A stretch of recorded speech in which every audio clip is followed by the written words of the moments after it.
আসসালামু আলাইকুম।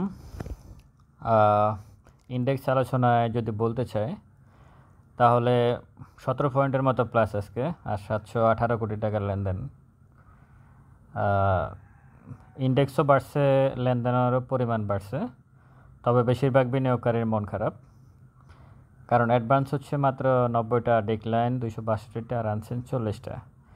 এখন 17 প্লাস করে 718 কোটি টাকার লেনদেন করে যদি 262টা শেয়ারের দাম কমে যায় তাহলে এটা কতটুকু যুক্তিসঙ্গত, এটা হচ্ছে মূল বিষয়। এটা আসলে আমি মনে করি এগুলো দেখার বিষয়। এখন টপে আছে হিমাদ্রি ইন্ডাস্ট্রি, গ্রামীণ টু স্কিম আর ইসলামী ব্যাংক। ইসলামী ব্যাংক নিয়ে একটু বলবো, ইসলামী ব্যাংকের নিয়ে একটা ভিডিও আছে। লুজারে খান ব্রাদার্স আর নিউ লাইন, ভ্যালুতে আছে জিপি, আছে ব্রাক ব্যাংক, আছে লিন্ডিবিডির রেকর্ড ডেট আছে, রেকর্ড ডেট সংক্রান্ত কারণে মোটামুটি ভ্যালু ভলিউমে ট্রেড হচ্ছে। ভলিউম যদি বলি, ব্রাক ব্যাংক, সোশ্যাল ইসলামী ব্যাংক আছে ট্রেড, লিন্ডিবিডি, জিপি, ইবনে সিনা। এই হচ্ছে মার্কেটের পজিশন, মানে টপে বলেন ভলিউম, ভ্যালু বা ট্রেডে যেখানে বলেন মোটামুটি ভালো মানে শেয়ারগুলোই আসলে ঘুরপাক খাচ্ছে মার্কেটে। এটা ভালো দিক, কিন্তু কথা হচ্ছে যে এইভাবে যদি মার্কেট চলে, ইন্ডেক্স প্লাস টাকার লেনদেন বাড়ছে কিন্তু শেয়ারের দাম কমে গেছে।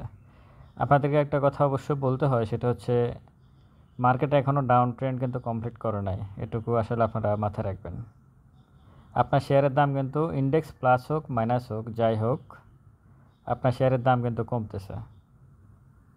তার মানে মার্কেটটা ডাউন ট্রেন্ডটা কমপ্লিট করে নাই। মার্কেট যখন আপ ট্রেন্ডে যাবে তখন সব শেয়ারের দাম বাড়বে।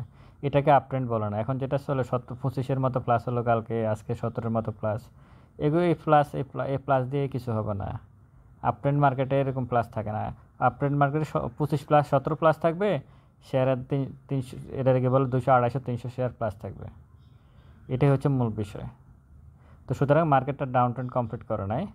আজকে 17-এর মতো প্লাস দেখেন, কিন্তু এক ইসলামী ব্যাংকেই মার্কেটকে প্লাস করে রাখছে 23 পয়েন্টের মতো। ইন্ডেক্স মোবারে সর্বপ্রথম সে আছে ইসলামী ব্যাংক, সে 23 পয়েন্টের মতো মার্কেট প্লাস করে রাখছে। বিকন ফার্মা করে রাখছে 6.66, আর জিপি করে রাখছে 3.81। এই তিনটা শেয়ারে মার্কেটকে অনেকাংশে পাস করার জন্য অবদান রাখছে। ইসলামী ব্যাংক নিয়ে একটু কথা বলতে চাই, ইন্ডেক্স নিয়ে একটু পরে বলে। আর জরিমানা, সাকিব আল হাসানের জরিমানা হইলো আজকে, সে বিষয়ে কথা বলবো একটু। তো ইসলামী ব্যাংক নিয়ে যেটা বলতে চাচ্ছি সেটা হচ্ছে আসলে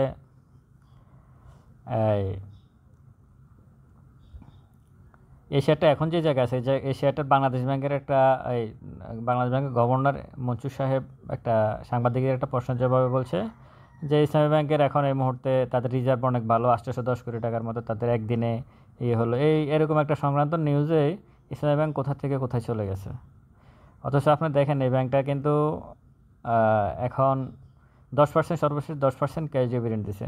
যদিও তার সর্বশেষ নেট অপারেটিং ক্যাশ ফ্লো অনেক সম্ভবত 54 টাকা, সেটা অনেক ভালো, মানে অনেক স্ট্রং, সেটা বোঝা যাচ্ছে। কিন্তু তার লোনও আছে 21,000 কোটি টাকা ইসলামী ব্যাংকের, এই বিষয়টা মাথায় রাখবেন।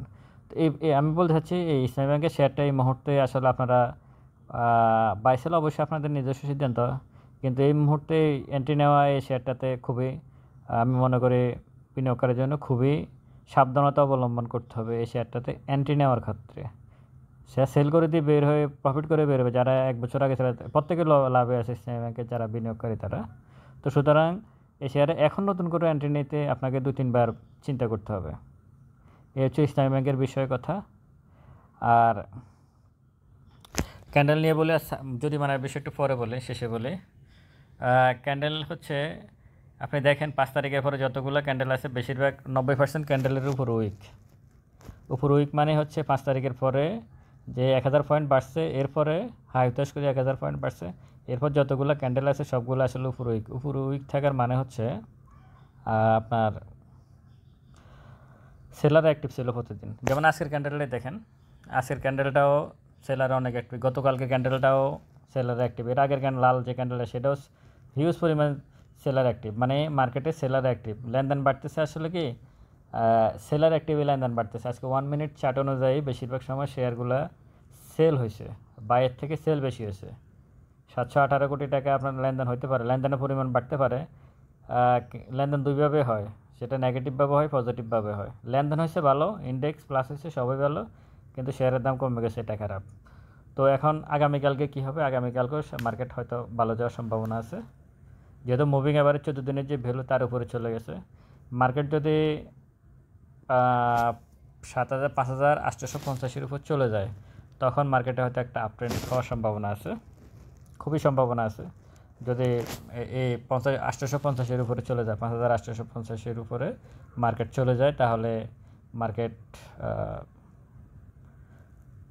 অনেক ভালো অবস্থানে যাওয়ার সম্ভাবনা আছে। তখন হয়তো আপনার আমার শেয়ার, সবার শেয়ারে হয়তো একটা আপট্রেন্ড মার্কেটে প্রফিট করা যায় ট্রেড করে। ডাউন ট্রেন্ড মার্কেটে কখনো আসলে ট্রেড করে প্রফিট করা যায় না, দিন শেষে লসই হয়। এবার আর 3টে সিগন্যাল অনুযায়ী, হিস্টোগ্রামের বার অনুযায়ী কিন্তু 2-1 দিনে কী বলে বাই সিগন্যাল দিয়ে দেবে। মুভিং অ্যাভারেজ 14 দিনের ভ্যালু অনুযায়ী দিয়েই দিছে। সুতরাং যেহেতু মুভিং অ্যাভারেজ অনুযায়ী বাই সিগন্যাল দিয়েছে, মার্কেট কারো কিছুদিন প্লাস থাকার সম্ভাবনা আছে, অতীত রেকর্ড সেটাই বলে। আর জরিমানার বিষয়ে যেটা বলতে চাচ্ছি, সাকিব আল হাসান, আবুল খায়ের হিরো, তারপরে যে মাতাব্বর, ওনার 8 প্রতিষ্ঠান না 10 প্রতিষ্ঠানে ওনাদের জরিমানা করছে, কারো 50 লাখ, কারো 1 কোটি, কারো 75 লাখ, এইভাবে জরিমানা। মোনাক মার্ট, সাকিব আল হাসানের যে প্রতিষ্ঠান মোনাক মার্ট, তাকেও জরিমানা করছে। এটা হচ্ছে জরিমানাটার করা হয়েছিল সম্ভবত ফেরামাউন্ট ইন্স্যুরেন্সের শেয়ার কারসাজি করার কারণে, ফেরামাউন্ট ইন্স্যুরেন্সের কারণে। হ্যাঁ, তো এই রাশেদ মাকসুদ সাহেব আর সভাপতিত্বে আজকে মঙ্গলবার এই সিদ্ধান্ত দিছে। এটা মোটা নিউজ হয়েছে যে প্রতিষ্ঠানগুলার জরিমানা করা হয়েছে। এখন এরা হচ্ছে এখানে মার্কেট জরিমানা করে যদি এদেরকে ছেড়ে দেয়, ঠিক আছে তোমরা মার্কেটে প্লে করো, এদের কিন্তু অনেকেরই ব্যাঙ্ক অ্যাকাউন্ট ফ্রিজ আছে, যেমন আবুল খায়ের হিরোর ব্যাঙ্ক অ্যাকাউন্ট ফ্রিজ আছে, ওই যে মাহাতিন মাতাব্বর নাকি যেন ওনার নাম, ওনারও ব্যাঙ্ক অ্যাকাউন্ট ফ্রিজ আছে। তো ওনাদের এখন এগুলো ছাড়বে কি না, যে 1 মাসের জন্য ওনাদেরকে অ্যাকাউন্ট সাসপেন্ড করে রাখছে, বিও অ্যাকাউন্টগুলো বা ব্যাংকের অ্যাকাউন্টগুলো, এখন জরিমানা করে যদি যে ঠিক আছে জরিমানা হয়েছে 50 লাখ 1 কোটি যাই হয়েছে, এখন যদি মার্কেটে তাদেরকে প্লে করতে দেয়, তাহলে অবশ্যই মার্কেটের জন্য সেটা ভালো। সিকিউরিটি এক্সচেঞ্জ কমিশনের কাছে টাকা নাই, তারা আইন কানুন করে, টাকা তারা দেবে না। টাকা আবুল খায়েররা, সাকিব আল হাসানরা বা অন্য সাকিব আসতে হবে, অন্য আবুল খায়ের আসতে হবে। হ্যাঁ, কেউ না কেউ আসতে হবে, এরাই আসতে হবে, মার্চেন্ট ব্যাংকে আসতে হবে, আইসিবিকে আসতে হবে, কেউ না কেউ আসতে হবে মার্কেট ভালো করতে হবে। হ্যাঁ, তো সুতরাং সামনের দিনগুলো দেখা যাক কালকে এটার কী ইম্প্যাক্ট পড়ে মার্কেটে। যেহেতু জরিমানা করছে, এখন যদি এরকম ঘোষণা আসে তাদের অ্যাকাউন্টগুলো ছেড়ে দিবে, তাহলে অবশ্যই মার্কেটের জন্য পজিটিভ কিছু হতে পারে। তো আগামীকালকে মার্কেট ইনশাল্লাহ ভালো যাবে। ভিডিওটা যদি ভালো লাগে অবশ্যই শেয়ার করবেন। ভালো থাকবেন সবাই। আসসালামু আলাইকুম।